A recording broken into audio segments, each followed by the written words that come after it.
La nouvelle est tombée il y a quelques minutes. En Grande-Bretagne, les députés viennent donc de rejeter une troisième fois l'accord sur le Brexit, priorité au direct. Vous voyez sur ces images de la Chambre des communes où ce vote vient d'avoir lieu. Ulysse Gosset, pour Theresa May, cette fois, c'est terminé.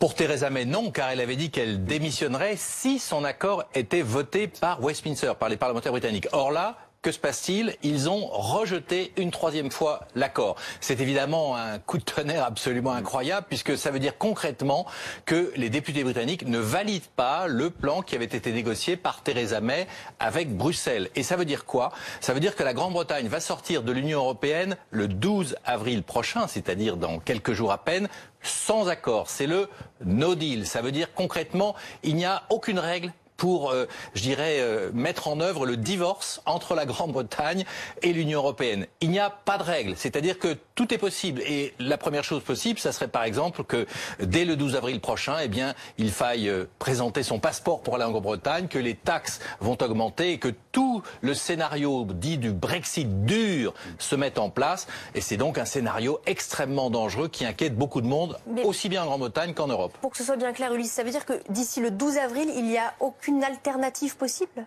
Eh bien, officiellement, non. Alors, vous allez me dire, en Grande-Bretagne, tout est possible compte tenu de la gravité de la situation et le fait que personne n'ait de scénario. Mais vous savez que jusqu'à il y a quelques heures, on parlait du revirement de certains députés qui étaient opposés à Theresa May et qui pourraient sans doute la soutenir pour éviter justement un Brexit dur, un divorce sans accord. Eh bien, là, finalement, il n'y a pas eu de majorité pour soutenir le texte du Premier ministre.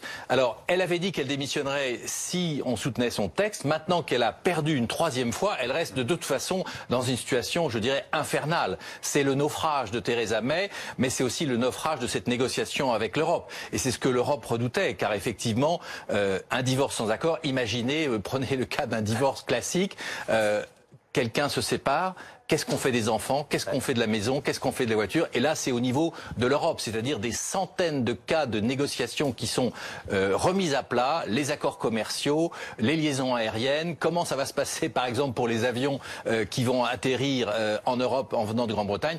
Tout est remis à plat et le problème, c'est qu'il n'y a aucune règle pour avancer.